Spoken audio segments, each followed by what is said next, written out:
O apóstolo Paulo tinha um carinho especial por essa igreja. Aqui no capítulo 4, no verso 1, ele chama essa comunidade de minha alegria. Era a alegria do apóstolo Paulo.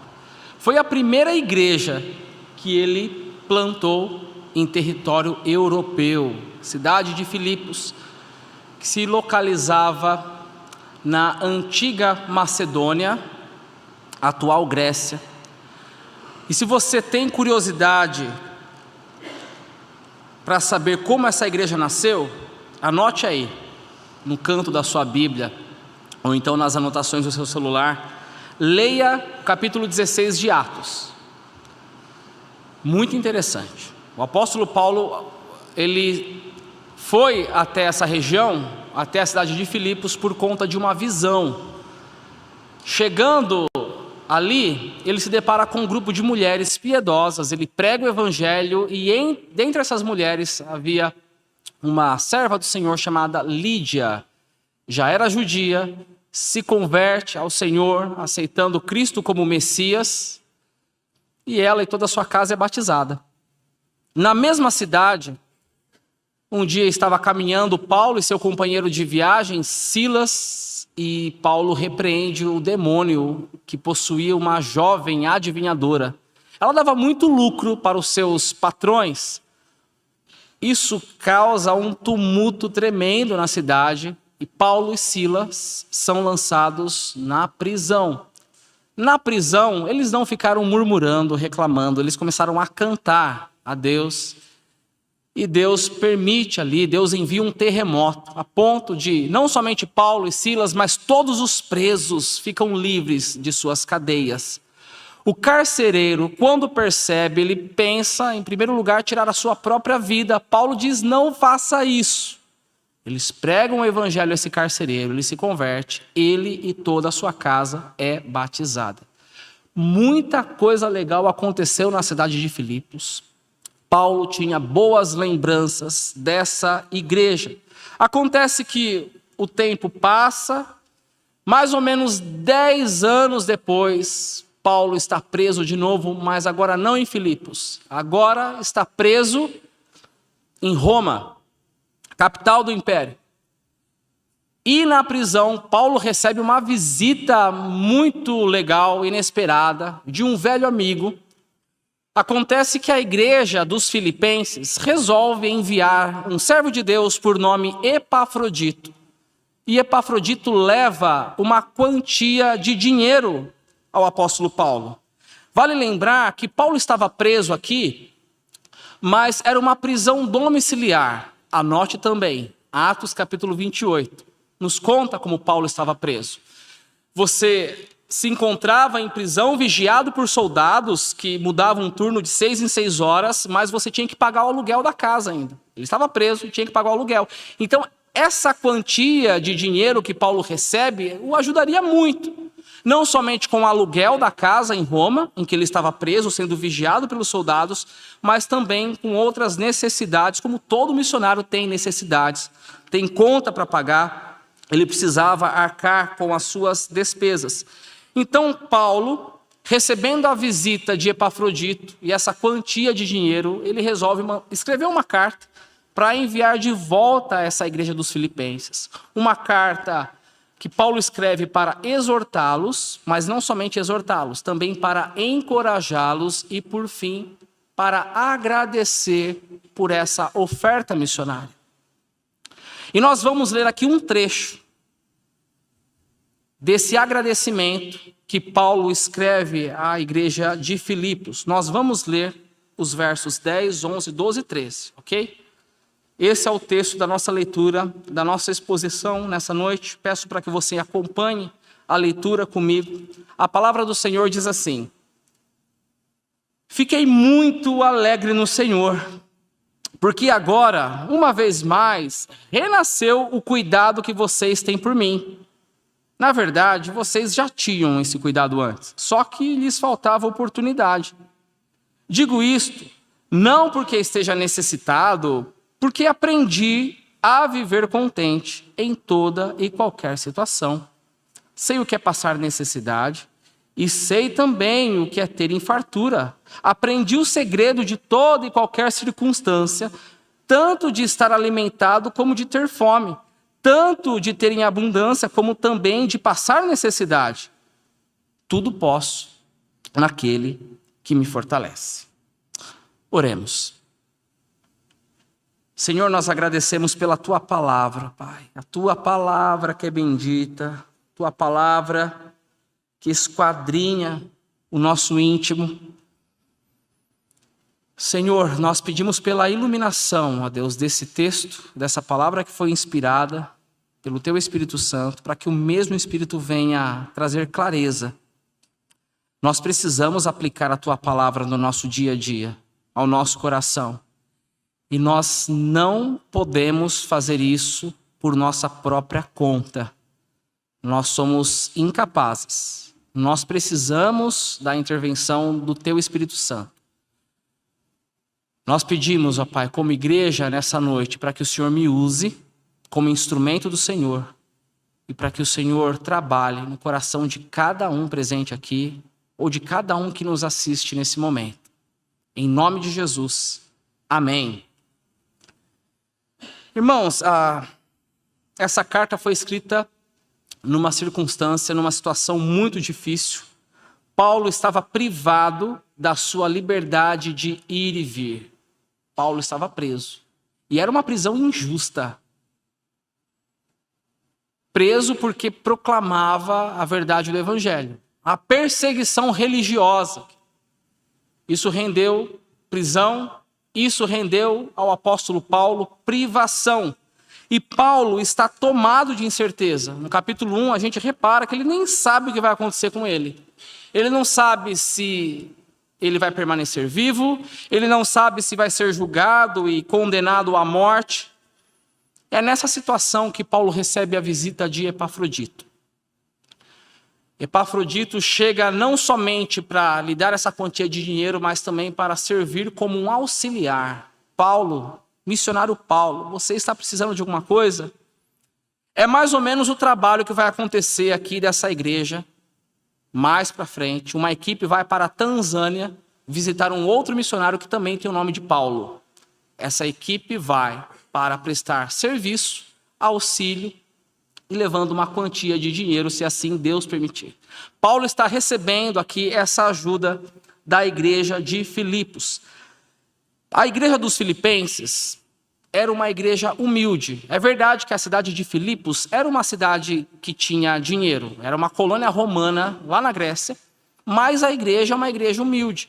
Mas é uma igreja humilde que se movimenta porque quer participar, quer colaborar do serviço missionário, com o serviço missionário do apóstolo Paulo.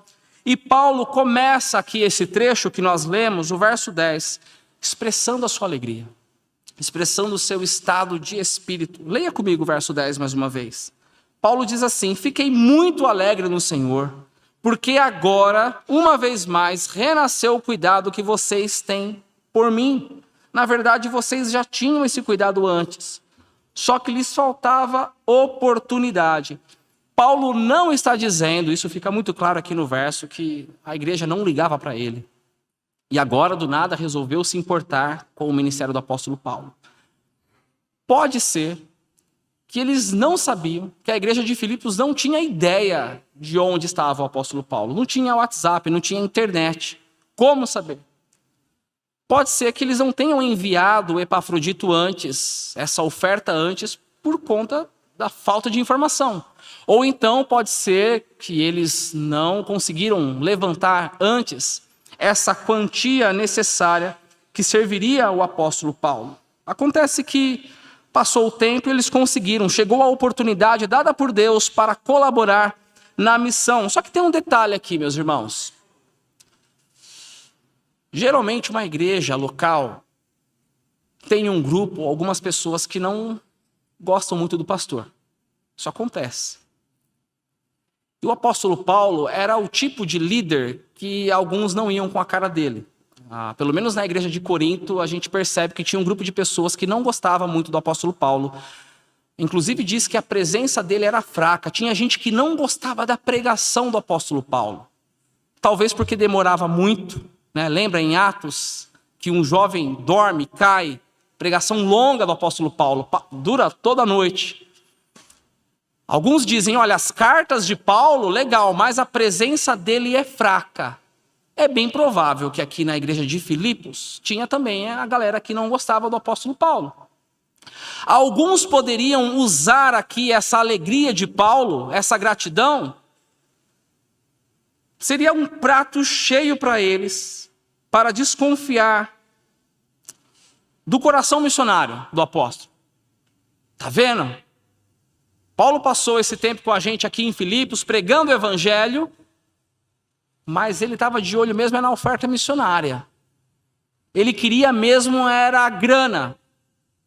Então, o apóstolo, para evitar esse mal-entendido, ele, nos próximos versos, esclarece o motivo, o real motivo da sua alegria. Acompanhem comigo, verso 11, Paulo diz assim: digo isto, não porque esteja necessitado, porque aprendi a viver contente em toda e qualquer situação.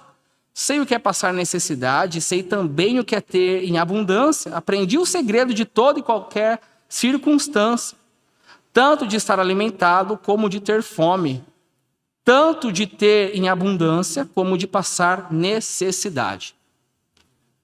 Então o motivo do apóstolo aqui é um motivo espiritual, não é um motivo material, não é por conta da grana, mas é por aquilo que Deus estava fazendo no coração desses irmãos. Uma igreja humilde está se movimentando pela obra missionária. E Paulo chega à conclusão: isso é a ação do Espírito Santo. Isso não pode ser deles mesmo. E Paulo, então, ele agradece por isso. Ele louva a Deus por aquilo que Deus está fazendo no meio dessa igreja. A alegria não era pelo dinheiro, até porque Paulo deixa muito claro que ele aprendeu a viver feliz, aprendeu a viver contente em toda e qualquer situação. A vida do apóstolo Paulo forjou para isso, o forjou para isso. Desde a conversão do apóstolo, foram provas e tribulações, e ele teve que aprender a viver contente, independente da circunstância. Você pode também ler na sua casa, olha, terceiro texto que você pode ler em casa, a semana está recheada de devocional. Você pode ler o capítulo 11 da segunda carta aos Coríntios. Nós temos uma lista daquilo que Paulo enfrentou: naufrágio, perseguição, açoite, nudez, fome, sem contar o problema que ele tinha na vista. A carta de Gálatas deixa isso claro, que ele tinha uma dificuldade em enxergar, tanto que Paulo mesmo não escrevia as suas cartas. Sempre era um assistente, sempre era um auxiliar que escrevia a carta a ele. Então Paulo teve que aprender desde o começo da sua conversão a ser feliz diante de circunstâncias adversas. Mas é lógico que Paulo também experimentou alguns momentos de refrigério.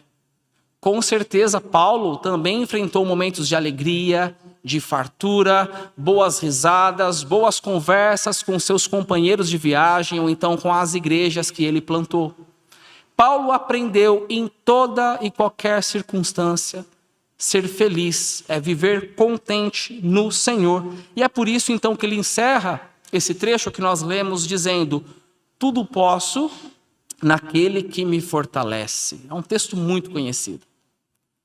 Talvez você já tenha lido esse texto num caminhão, ou então num adesivo num carro. Para o pessoal das antigas, talvez você tenha visto isso no calção de boxe do Evander Holyfield. Lembra quando ele lutava? Tudo posso naquele que me fortalece. É um texto muito conhecido, mas é um texto mal interpretado.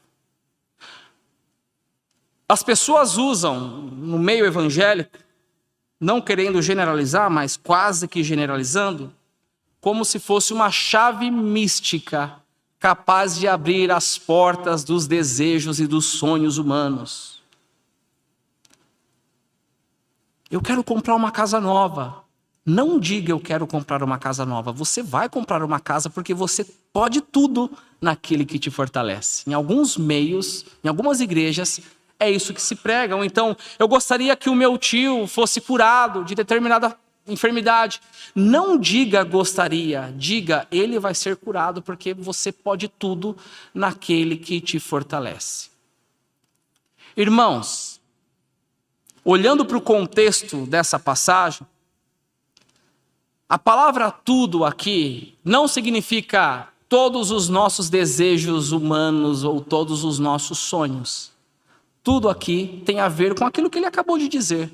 Toda e qualquer circunstância. Ou seja, por mais que seja doloroso uma situação que Deus me leve a trilhar, eu estou seguro em Deus, porque eu posso encarar qualquer circunstância naquele que me fortalece. Uma tradução alternativa desse verso aqui seria: posso enfrentar qualquer situação unido em Cristo que me fortalece. Esse é o contexto.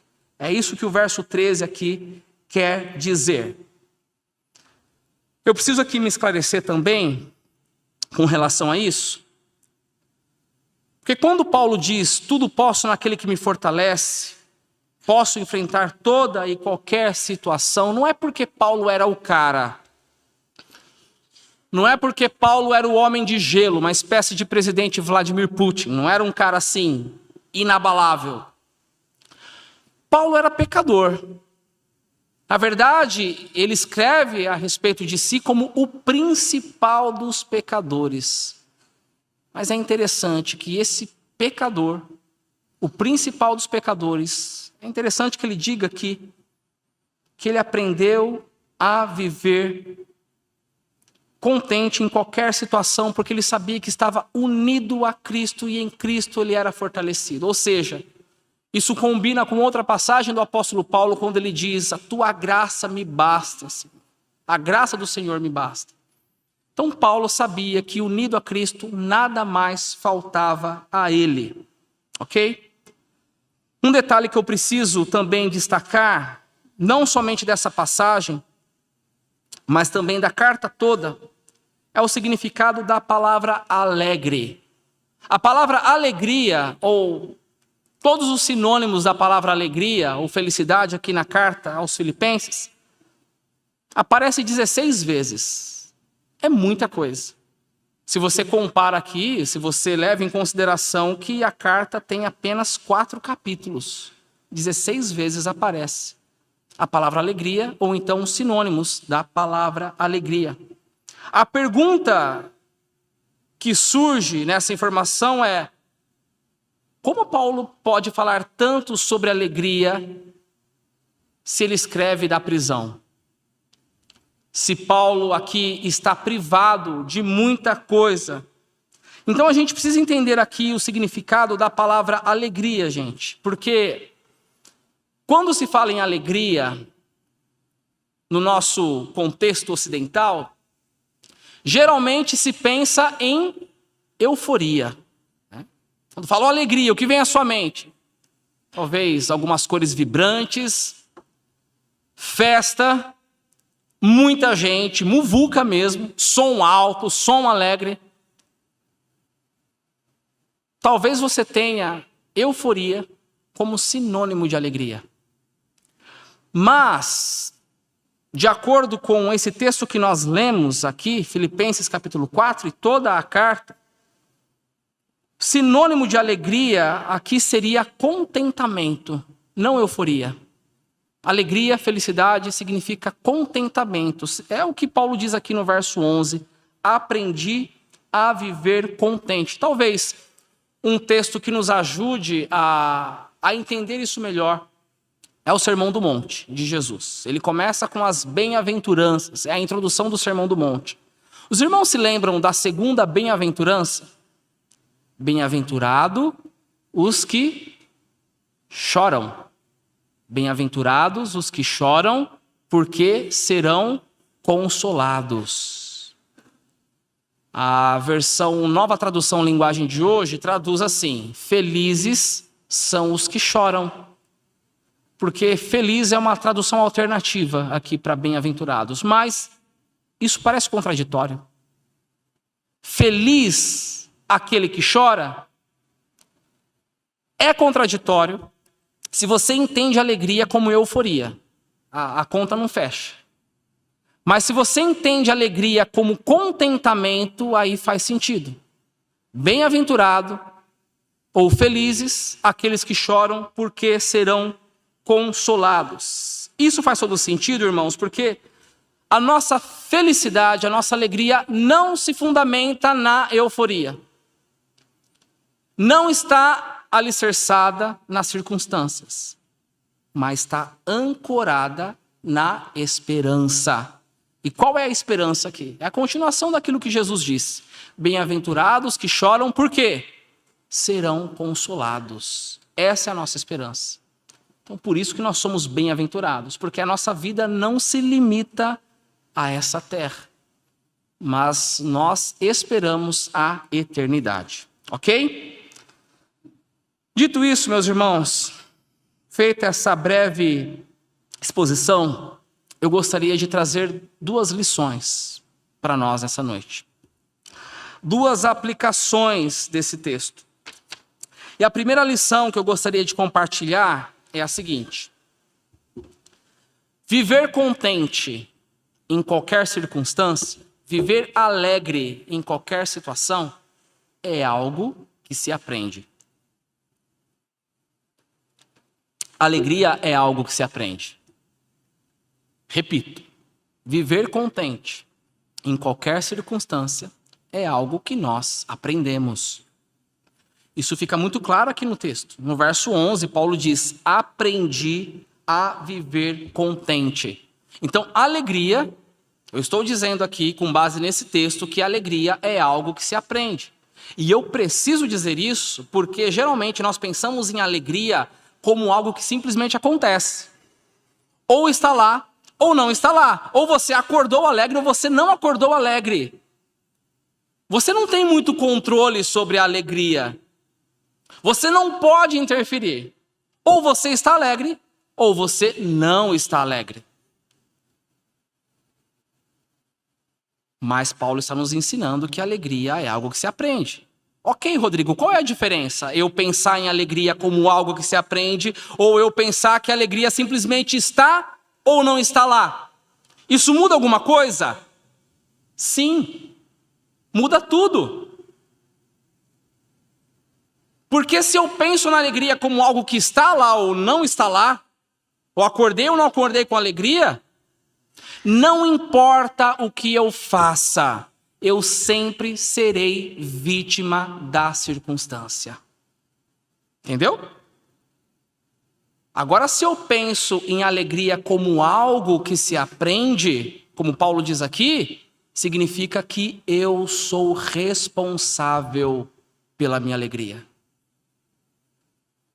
Não é a euforia que vai determinar as minhas decisões. Eu tenho que ter controle sobre a minha alegria. Eu sou responsável pela minha alegria. Irmãos, é muito interessante que Paulo fala sobre alegria ou felicidade aqui nessa carta como algo que nós temos interação. Se você reparar bem, ainda no capítulo 4, nós não lemos esse verso, mas o verso de número 4 também, Paulo diz assim: alegrem-se no Senhor. Outra vez digo, alegrem-se. Preste atenção. Paulo não está dizendo, tomara que aconteça alguma coisa muito legal com vocês para que vocês fiquem alegres. Não. É uma ordem. Alegrem-se. E ele diz, outra vez digo, alegrem-se no Senhor. Bom, não estou sugerindo com isso que nós devemos ignorar aquelas situações que acabam com a gente, ok? Não estou sugerindo aqui aquela impassividade. Por exemplo, morreu um ente querido, eu não vou chorar porque a alegria do Senhor é minha força. Ou então perdi o emprego, faz de conta que nada aconteceu. Não, a Bíblia não está sugerindo aqui a impassividade. Aliás, a Bíblia nunca nos convida a ignorar as circunstâncias, as situações difíceis. O que a Bíblia faz é um convite, um encorajamento para que nós superemos as circunstâncias ou as situações difíceis da nossa vida. E meus irmãos, eu não sei você, mas para mim é muito encorajador ler que alegria e felicidade é algo que a gente aprende. É encorajador porque às vezes a gente pensa na vida do apóstolo Paulo, e Paulo é um semi-Jesus, né, na cabeça de muitos. Depois de Jesus, Paulo é o cara. Paulo está dizendo que aprendeu a viver contente porque para ele é fácil. Não. Paulo tinha suas limitações, Paulo era um pecador. Paulo também tinha a sua dificuldade, mas é um pecador aqui, é um comedor de arroz e feijão que escreve: aprendi a viver contente em toda e qualquer situação. Eu posso sim, em Cristo que me fortalece, enfrentar a adversidade. E você vai concordar comigo que o povo de Deus passa por adversidade constantemente. Talvez hoje você diga assim: olha, beleza, a minha saúde está ok. Legal, só a saúde está ok, mas e o seu emocional? Meu emocional também está legal. Tá bom, mas e a sua vida financeira? A vida financeira está legal, ok, mas e a sua vida espiritual?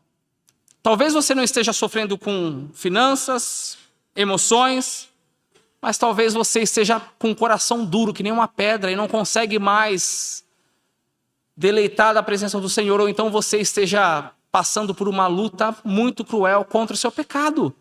Todos nós passamos por alguma adversidade.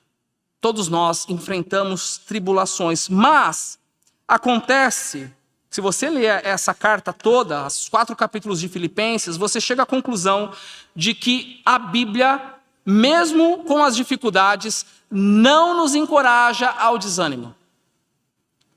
Não nos encoraja à tristeza. E eu preciso dizer isso também porque é comum no meio evangélico a ideia de que cara de choro é sinônimo de espiritualidade. A pessoa diz assim: olha, eu vou fazer aqui uma expressão de que eu estou muito mal porque o cristão sofre. É verdade que o cristão sofre, é verdade que o cristão passa por tribulação, mas a Bíblia nos encoraja a enfrentar as situações difíceis de forma bíblica.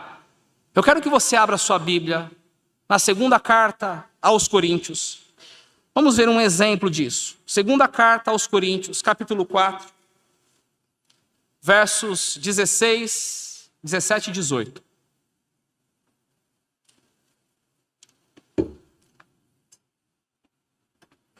Como nós devemos enfrentar as nossas tribulações. Olha o que Paulo diz, o mesmo Paulo, que passou a vida toda aprendendo a viver contente em toda e qualquer situação. Segunda carta aos Coríntios, capítulo 4, verso 16, diz assim: por isso não desanimamos. Não desanimamos. Pelo contrário, mesmo que o nosso ser exterior se desgaste, o nosso ser interior se renova dia a dia. Porque a nossa leve e momentânea tribulação produz para nós um eterno peso de glória, acima de toda comparação, na medida em que não olhamos para as coisas que se veem, mas para as que não se veem. Porque as coisas que se veem são temporais, mas as que não se veem são eternas. Isso fecha aquilo que Jesus disse no Sermão do Monte: bem-aventurado aqueles que choram, porque serão consolados. A nossa alegria, o nosso contentamento está ancorado na esperança. A nossa esperança não se vê aqui nessa terra.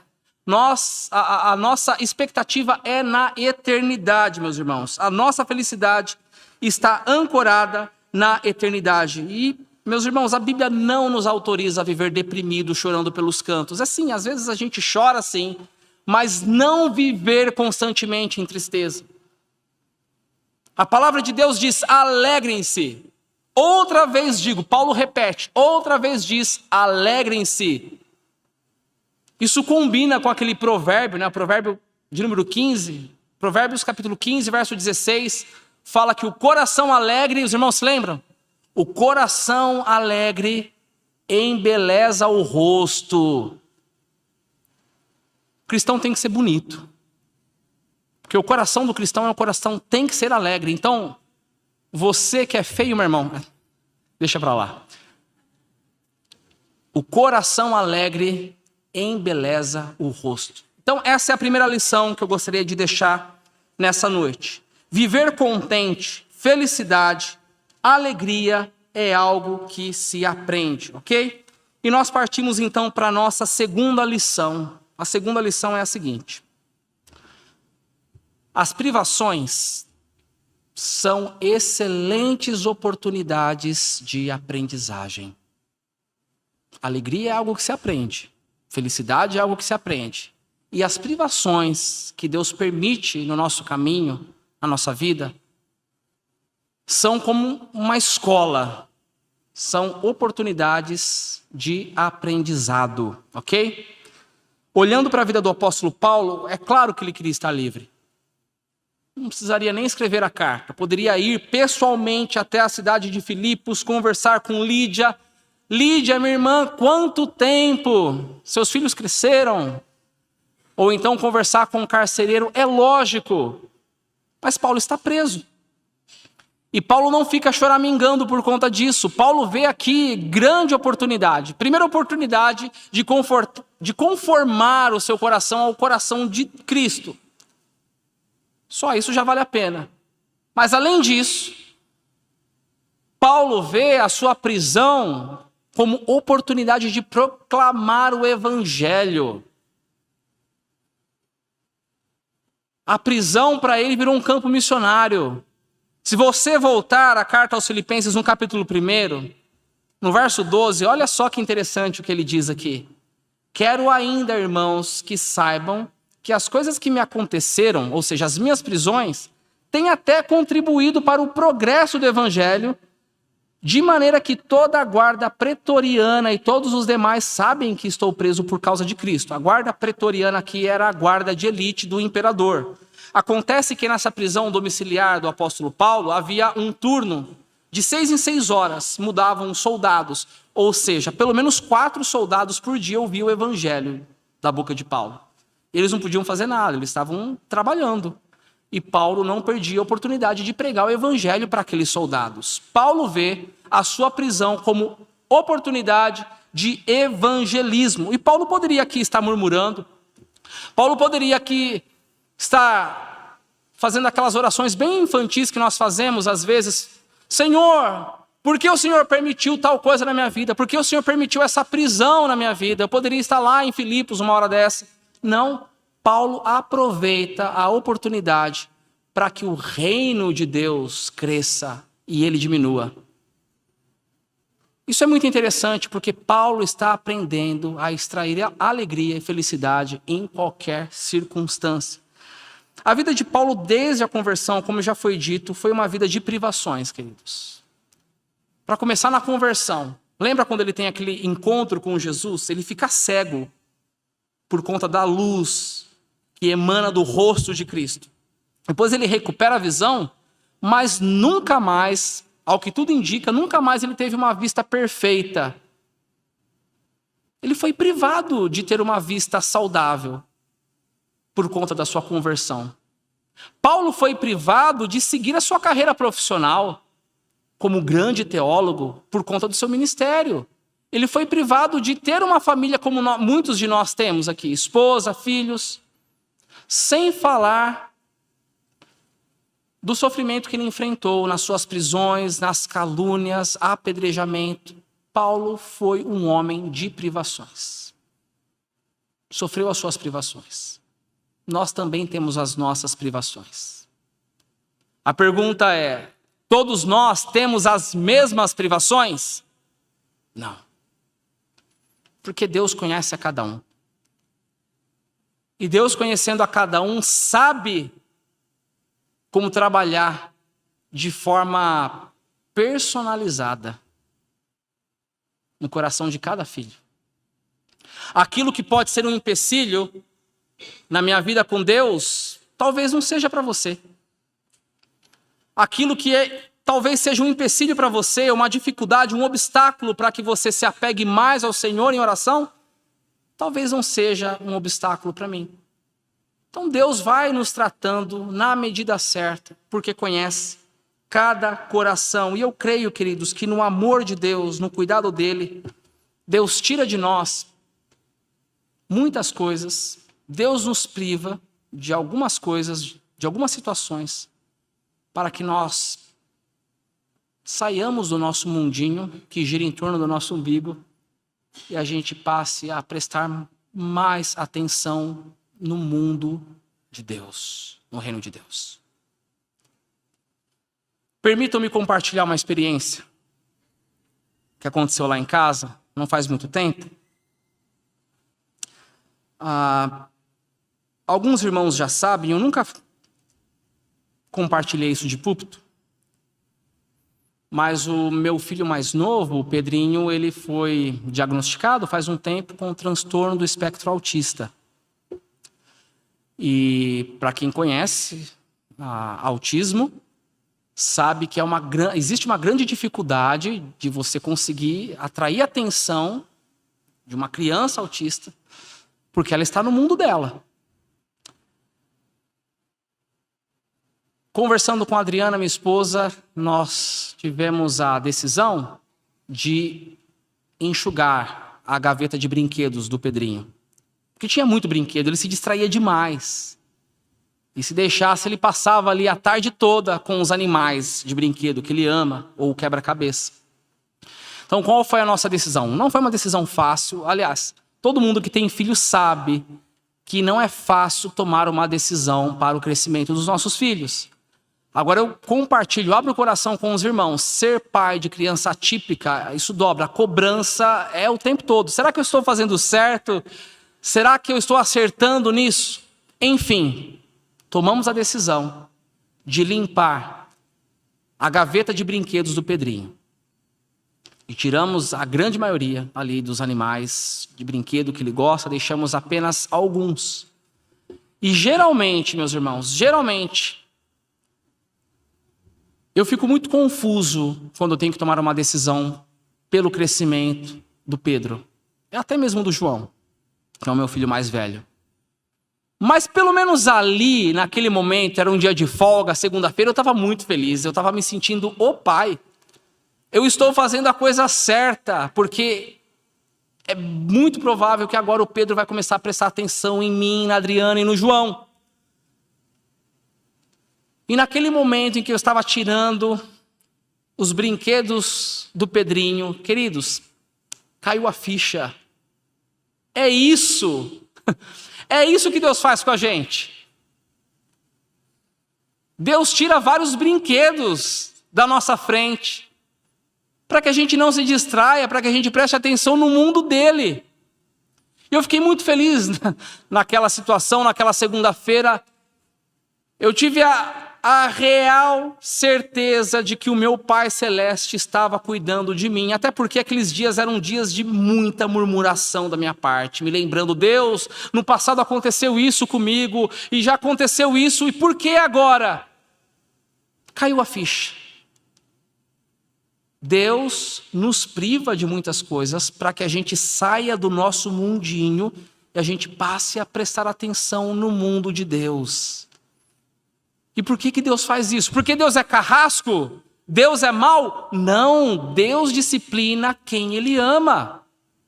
A gente pensa que Deus é mau, de que Deus está sendo carrasco, mas porque a nossa visão é muito limitada. Nossa visão é muito fechada. Mas Deus olha além. Deus olha adiante. Abra comigo a sua Bíblia, livro do profeta Isaías, capítulo 55.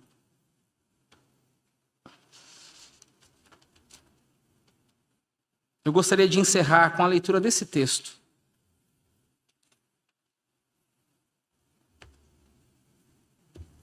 Verso 8, também o verso 9. Isaías 55, o verso 8 diz assim: porque os meus pensamentos não são os pensamentos de vocês, e os caminhos de vocês não são os meus caminhos, diz o Senhor.